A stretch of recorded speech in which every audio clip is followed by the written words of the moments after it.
విజయవాడ వేదికగా ప్రపంచ రచయితల సంబంధించినటువంటి సదస్సులు జరిగాయి. ఈ సదస్సులకి ముఖ్య అతిథిగా కూడా రాష్ట్ర మంత్రివారు సత్యకుమార్ గారు వచ్చారు. ఈసారి ప్రధానంగా ఈ సదస్సుల ద్వారా ఏం చెప్పదలుచుకున్నారు, ఏం జరిగింది? ఇవి ప్రధానంగా తెలుగు భాషాభివృద్ధి, తెలుగు భాషా పరిరక్షణ కోసం నిర్వహిస్తున్న సభలు. ప్రపంచ రచయితల మహాసభలు ఇవి, తెలుగు రచయితల మహాసభలు.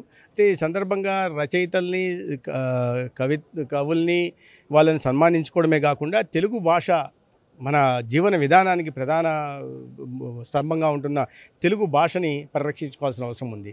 ఇవాళ మారిన పరిస్థితుల్లో అనేక మంది ఇంగ్లీష్ నేర్చుకుంటే మంచిది, ఇంగ్లీష్ వస్తే భవిష్యత్తు ఉంటుందనే ఒక భావనలో ఉంటున్నారు. అది సరైనది కాదు. ఎందుకంటే చాలామంది గొప్ప వాళ్ళని ఈ దేశం ఇచ్చింది, అనేక మందిని. వాళ్ళందరూ తెలుగు మాతృభాషలోనే చదివి ఆ స్థానాలకు వెళ్ళిన వాళ్ళు. ప్రధానమంత్రులు అయ్యారు, రాష్ట్రపతులు అయ్యారు, ఉపరాష్ట్రపతులు అయ్యారు, సుప్రీంకోర్టు సీజేలు అయ్యారు. అనేక ప్రధానమైన దీంట్లో చూసాం మనం. అనేక వాళ్ళందరూ కూడా వీళ్ళు ఎవరిని చూసినా మీరు తెలుగు మాధ్యమంగానే చదువుకొని ఆ స్థానానికి వెళ్ళిన వాళ్ళు. కాబట్టి ఇంగ్లీష్ చదివితేనే మనకు భవిష్యత్తు ఉంటుంది, ఉద్యోగాలు వస్తాయి అనే భావన సరైనది కాదు. ఆ భావన నుంచి దాన్ని ప్రచారాలు చేస్తున్న వాళ్ళు బయటికి రావాల్సింది. గతంలో ప్రభుత్వంలో ఉన్న వాళ్ళు ఇటువంటి భావన ప్రచారం చేశారు, తెలుగు భాషను పూర్తిగా రద్దు చేసి తెలుగు భాషను చంపే ప్రయత్నం చేశారు. అయితే ఆ క్రమంలో వాళ్ళు మర్చిపోయింది ఏంటంటే, ఒక భాష అంటే సంస్కృతి, ఒక నాగరికత, ఒక జీవన విధానం.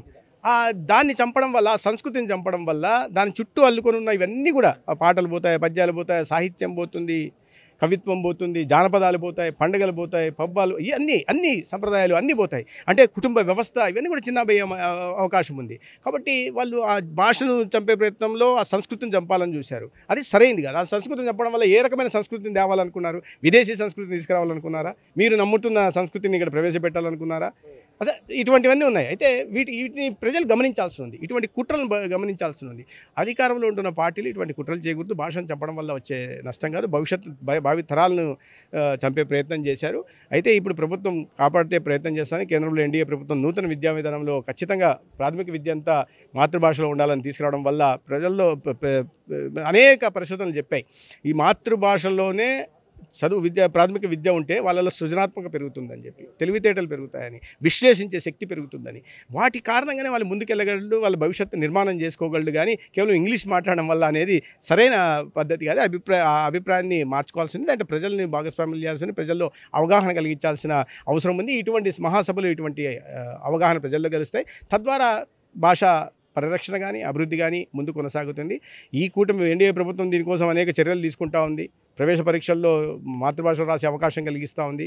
అదేవిధంగా రాష్ట్రంలో కూడా ఇటీవల మనకు మైసూరు నుంచి తరలి వచ్చిన ఈ ప్రాచీన భాష అధ్యయన కేంద్రం ఏదైతే నెల్లూరు ప్రాంతానికి భాషా ప్రయుక్త రాష్ట్రంగా ఆంధ్రప్రదేశ్ ఏర్పడడానికి ప్రధాన భూమికి వచ్చి ఆత్మత్యాగం చేసిన పొట్టి శ్రీరాములు గారి పుట్టిన భూమి అయిన నెల్లూరు జిల్లాకు వచ్చింది. దానికి శాశ్వత భవనం నిర్మించాల్సింది. రాష్ట్ర ప్రభుత్వం ఆ దిశగా చర్యలు చేపట్టింది. ఇప్పటికే భూమిని గుర్తించడం కానీ లేదా కాంపౌండ్ వాళ్ళు నిర్మించడం కానీ చేసింది. తద్వారా శాశ్వత భవనం నిర్మించి తర్వాత ఈ సంస్కృతి పరిరక్షణ, భాషా పరిరక్షణ కోసం, తద్వారా సంస్కృతి పరిరక్షణ కోసం తీసుకోవాల్సిన చర్యలన్నీ తీసుకుంటుంది.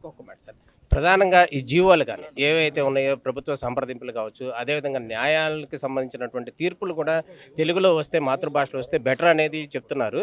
దీనికి సంబంధించి ప్రధానంగా కేంద్రం ఒక నిర్ణయం తీసుకోవాలి. ఇటువంటి ప్రక్రియ జరుగుతుంది ఖచ్చితంగా. ఎందుకంటే కేంద్రం ఏం చేసింది, మొట్టమొదటిగా హిందీలో ఉత్తర ప్రత్యుత్తరాలు జరగాలని చేసినప్పుడు వీటిని మన బలంగా రుద్దే ప్రయత్నం చేస్తున్నారని కొన్ని రాజకీయ పార్టీలు మాట్లాడాయి. కేంద్రము, నరేంద్ర మోడీ గారు ప్రత్యేకంగా చెప్పినట్టే మాతృభాష మీద ప్రత్యేకంగా దృష్టి పెట్టండి. ఉత్తర ప్రత్యుత్తరాలు కానీ లేదా జీవోలు కానీ ఇతర కరస్పాండెన్స్ ఏదైనా ఉంటే మాతృభాషలో చేసుకుంటే బాగుంటుంది. తద్వారా భాష పరిరక్షణ జరుగుతుందనే ఉద్దేశంతో చేశారు.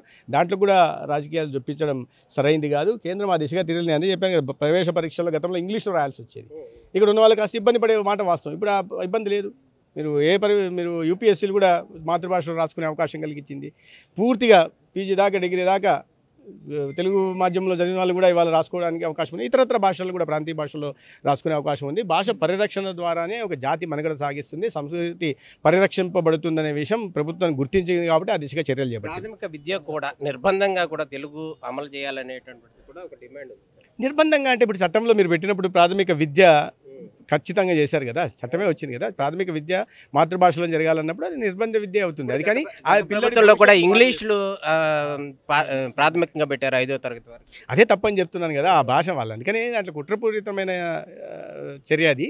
దాని వెనకాల భాషను చంపడం ద్వారా సంస్కృతిని చంపాలని ప్రయత్నం చేశారు. ఇతర సంస్కృతిని, విదేశీ సంస్కృతిని ఆంధ్రప్రదేశ్ ప్రజల మీద రుద్దాలని చూశారు. ఆ ప్రయత్నం విఫలమైన ప్రజలు దాన్ని తిప్పికొట్టారు. ఖచ్చితంగా జరగాలి, సభలు జరగాలి, మహాసభలు జరగాల్సింది, ప్రజల్లో అవగాహన కలిగించాల్సింది, ప్రతి చోట ప్రతి ఒక్కరూ భాగస్వామ్యులు కావాల్సింది, భాషను పరిరక్షించుకోవాల్సిన అవసరం మన అందరి మీద ఉంది. ఇది మంత్రి సత్యకుమార్ గారు చెప్తున్నారు. రానున్న రోజుల్లో కూడా ఖచ్చితంగా తెలుగు భాష ప్రాధాన్యత కోసం ప్రభుత్వం కూడా చర్యలు తీసుకోవాలి. ఆ విధంగానే ఈ ప్రపంచ మహాసభలు కూడా జరగాల్సిన అవసరం ఉందని చెప్పి మంత్రి సత్యకుమార్ చెప్తున్నారు. కెమెరామెన్ కిరణ్తో రాజరమేష్, విజయవాడ.